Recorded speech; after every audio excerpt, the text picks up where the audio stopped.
Hey everybody, welcome to Interlude, the series where I show you guys games that I'm playing and things that I'm doing between recording sessions and between series.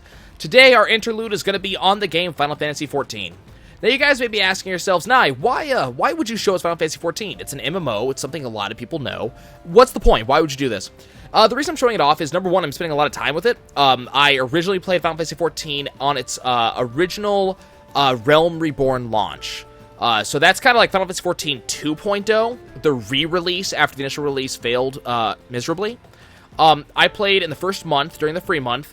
It was reasonably okay. I didn't not like it, so I want to make that pretty clear. I didn't not like it. It just wasn't a game that was I really wanted to get into at the time. There was a lot of real money traders rolling around. I was continuously having to ignore people. That was kind of a pain in the butt. And then on top of that, there was always this sort of just general annoyance. Things that just didn't work well. So I left it. Well, recently, a friend of mine wanted to get back on it, and I decided I was too. We both got on the same server, and I've been playing, and after about 3 to 4 days, I'm still having a lot of fun, and therefore Interlude. So what about this game catches my attention? Well, number one, it's the world building. So I'm in an area called Thanalan. It's a desert area. If you look at it, it's almost like steppe. It's not pure desert. And the game treats it like desert. They kind of talk about it as if it's like desert. But if you kind of take a look at the area, we've got like steppe, we've got savanna, things like that. This area is very much treated as kind of a Middle Eastern area. They have they have that kind of feel to it, which that's kind of something that the game does in general. It has kind of feels certain areas. This area is a little bit Middle Eastern. The area I started with is very coastal and piratey. There's another area that's all forest and very tree huggerish. So part of it's the world building. So it's got a very interesting world. It's very beautiful to look at. If you look off way in the distance, way over in that direction, you will see the Ul'dah, I believe, is the name of the city.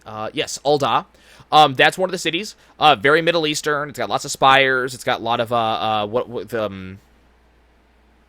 big castle. It's a sultanate. So you have that.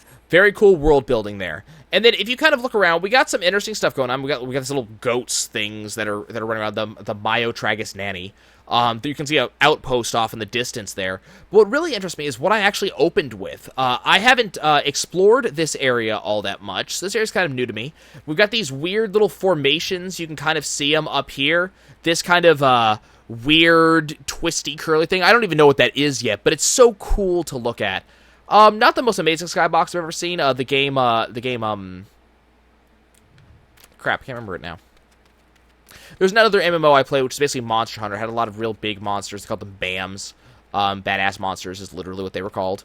And it was all about kind of dodging their attacks. The name will come to me. Wasn't Rift. That had the most beautiful skybox I've ever seen.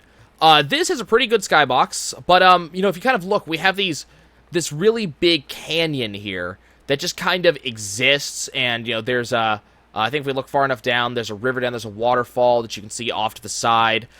We have this really big bridge here, but we have this weird ruin right here that's been catching my attention, because not only does it look very cool, but it's very reminiscent of the Dinotopia books. If you guys read those books, or maybe you didn't, there was a canyon just like this one. It was a lot deeper, apparently a mile deep, according to the lore of the book.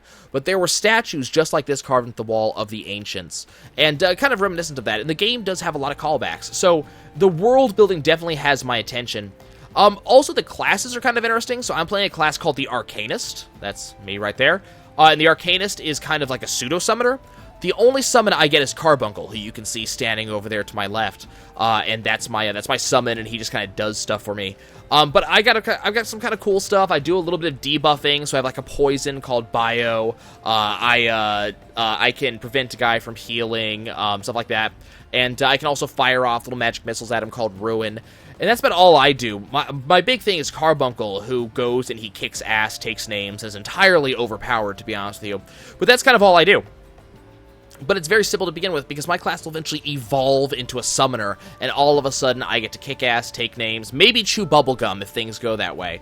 So the classes are kind of interesting. It's more of a kind of like hands-off, let me go watch a movie while I'm doing things, but it has that. The character designs are really cute. I'm playing what's called a Lalafell. If you played Final Fantasy XI like I did, this is the not Tarotaro. Basically, all the races from Final Fantasy XI come back with different names and slightly different builds, but that's about it. The game is pretty simple in its gameplay for the most part. You know, we're going to go around, we're going to kill a lot of stuff. I'm going to show you guys a quest or two that I haven't done yet. So you do that. There's some storyline. The storyline is cool. We're going to talk about that in a few minutes. And, you know, generally just the gameplay is pretty good. So let's go talk to this guy. He has an exclamation point above his head, which is the universal sign of, hey, I need you to do something. Let's see what he needs. So I've already completed one mission for this guy. So now we get to see the mission. We get to see the reward, how much experience it's going to give me. We get to see the money, because it's going to give me money. He needs to secure additional resources for his research. Okay. So he'll tell us stuff about, greetings. Thanks to you, friend. My research has finally gotten off the ground. So many discoveries to be made and ancient wonders to be restored. And yet I have only these 2 hands with which to do my work. If only I could convince the Order of the potential significance of my work, perhaps they'd be willing to dispatch aid. I have here a report of my findings thus far. Might you be so kind as to deliver it to Kyokyozo at Thal's Respite? Okay, so I have my quest. You'll notice that it shows up my little quest log on the right-hand side, and then on my map, you'll see a little check mark up in the upper right corner of my map that's telling me where I have to go. So this is a pretty easy mission. I don't really have to do all that much. I just have to go and deliver this, which just means walking a little distance. And I know kind of that there's not going to be too far to go, so we'll just go do that real quick. This guy is a mounted guy. That is not actually an enemy there. Just a man who's mounted. So the game's pretty simple in terms of quests. It's either fetch this, deliver this, or kill this. There's really nothing special about it. Now, keep in mind, I haven't gone deep enough into the game to really see much else. I haven't done any of like the crafting stuff, something like that. But yeah, that's kind of about it. Those are my options. What really makes the game good right now is the story, and I'm not going to spoil it. There's those of you. Let's go kill this guy right over here. We'll show off a little bit of combat. There's those of you who will want to play the game, I'm sure, so I don't want to spoil the story, because the story's pretty good in general. But what really grabs my attention with the story more than anything is, it's the fact that you actually feel like a badass. It's not like a lot of these games where, you know, the game makes it clear that, hey, you're kind of a cool guy and you're eventually going to be something. It doesn't take very long for you to be a badass. It doesn't take very long, oh, apparently this thing decided to attack me. It doesn't take very long for the game to make it clear that you're making a name for yourself. People know you. You know, very, very quickly in the game, you are noticed by kind of like the local president. You know, you do some big things, and, you know, they hold a dinner in your honor, stuff like that. It does not take very long for that to happen. And that's very, very cool. You know, it allows you to have a little bit more fun with it because, you know, some people are like, oh my god, you know, I know your name. Oh, you're even talking to me. Oh, I am so glad. So stuff like that. The game very much lets you feel like the badass that you are, which is a pretty fantastic thing. The UI is, I know it looks like it's a little bit cluttered, but actually the UI tends to be pretty good, I find. There's not too much in the way of stuff that kind of gets in the way. You notice the chat logs in the lower left. It's nice and out of the way for me. You know, my hotbar is in the middle. Keep in mind that my hotbar is going to be different from yours because I play with a controller. So if you play with a keyboard, your hotbar is going to look a little bit different. The right-hand side is your quests. Lower right-hand is just telling you how much of your inventory is taken up. Upper left is your party. The only reason it's showing anything to me is because I happen to have Carbuncle and he counts as a party member. Across the top is my enemy and also who he's targeting at the time, so I get a good idea of what the aggro situation is. And that's about it. Across the bottom, of course, is my HP, MP, Stamina, which is used more for melee classes, and then my EXP bar across the bottom. And there's very, very little else. The game is very easy about its UI. And I think it does its UI very well, too.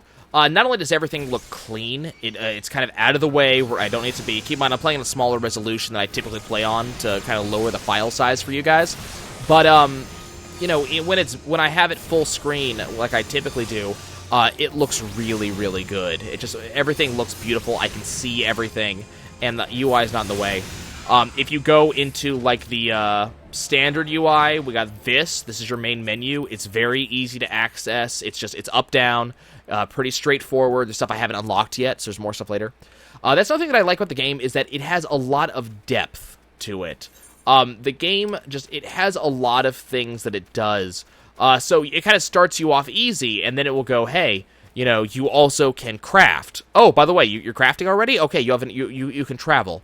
Oh, you're already traveling. Okay, well, did you know that you can enchant? Oh, you know how to enchant. Did you know you can materia? Oh, you know that? Well, here, let me give you a companion. Oh, you have that. It's continuously adding stuff, and it has a very good learning rate. Let's go ahead and turn this in. Welcome, adventure. May you find respite from your hardships. We'll hand him our report, so very easy. Just click and go. You bring a report from Claudia to Highbridge. Most welcome surprise. I was prepared to wait months for that young one made any significant progress. What's this? The ruins date back to the latter Balladian era and the house of the final resting place of Lalafudo IV himself. The historical implications of this research are beyond anything the Order had imagined. I must arrange for additional research and supplies to be sent to Highbridge immediately. And that's that. I just leveled up. Hooray for me. So, a lot of the Final Fantasy mainstays are in there. The level up sound, stuff like that.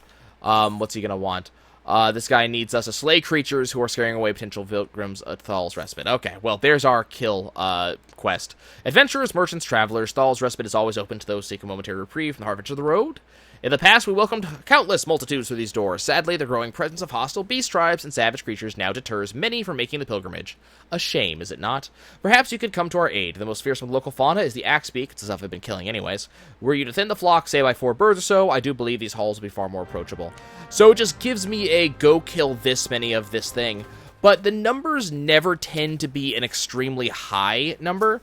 That's what really got to me about whatever that other game I was playing, the name, Terra, that's it. That's what got to me about Terra, is that it had the same sort of feel. You either fetched, you delivered, or you killed. But the problem is, the kill quests were like, kill 10, kill 15, kill 20. And while they died a little bit faster than this Axebeak is, I always felt as if I was just doing this drudgery. It wasn't fun, because it took for goddamn ever. I make progress pretty quickly, but when it's time for me to actually show off my skill, the skill's good. So apart from gameplay, as I said, the graphics are fantastic. I really enjoy it. Enemies, even when they're similar to other enemies I've already seen, look fairly different. They're vibrant, as you can see off the Axebeak. Interesting design. Story's fantastic. Music is very hit or miss. Some of the songs I really, really enjoy. Some of them are kind of meh. I've yet to find a song I particularly hate, which is good. Especially the cities have really good music, so, a place you're going to spend a lot of time of definitely has good music. The fast travel system works very well. The game gives you multiple ways to travel. You can either travel by Chocobo, as you would expect. You can teleport to crystals that you'll find around the world in major settlements. It costs money to do so, but you can do so at any time. You have a spell to get you back to your home point at any time. You can do it once every 15 minutes for free. You have there's ships that travel from place to place. You can just go walking if you prefer. I mean, the game just gives you all of these ways to do things. Generally, things are readable. Like, for example, this Axebeak over here has a Q above its head. Q, obviously meaning quest item. So it's pretty easy. You'll notice that he's also highlighted on my minimap. And they even put a big red circle on the minimap to let me know this is where you need to look, even if we can't mark exactly what you're looking for. The game also gives you a lot to do. So you can play any class. One character is all you'll ever need. You can play on multiple servers if you like, with multiple friends. But you'll only need one character. One character can play every class. You can change any time. So let's say I want to play as a Weaver. So this is the Disciple of the Hand. So this is to make things.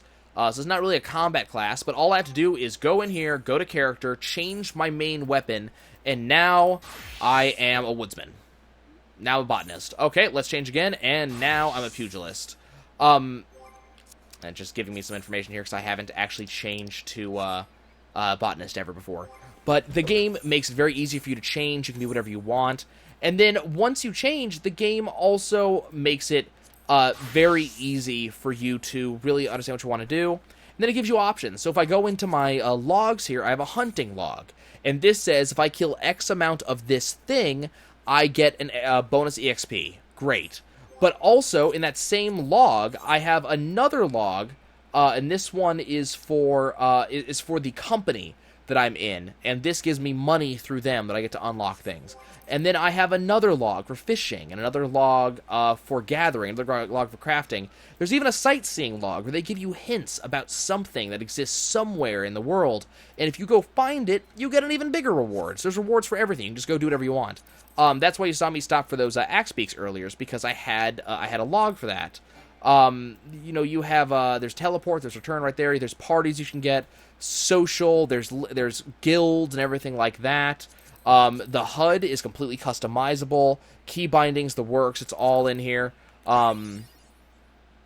Virtual mouse mode. Interesting. I didn't know that existed. You have at any time. So I'm just in the middle of the field right now, but I can go to my duty finder and I can just have this find me a dungeon, a raid that I can just go do. And then while this is searching for that raid for me, I can just, like, I can do my other things. And then it will let me know, hey, we found your raid for you, let's go in. So all in all, I find the game pretty fantastic. I like playing it with a controller. It works very, very well for me. Mouse and keyboard is not required, which I appreciate just because I think this feels better on a controller. And in general, I love this game. It's a lot of fun. I highly recommend checking it out. It's about $12.99 US if you want to play just one character per server, or it's $15 a month, so $2 more. If you want to play multiple characters per server, you get a discount with that multiple characters one if you do multiple months at once. You do have to buy the game. Keep that in mind. It's about $40 to $50 to buy the game itself. You can get it on the computer, PS3, PS4. You also there's an expansion pack out now that added three new classes and added a bunch of extra stuff. You can get that too. And that's it for me, guys. I just want to show you a game that I'm loving. I'm having a lot of fun with Final Fantasy XIV. I hope you guys do too. I'll see you next time.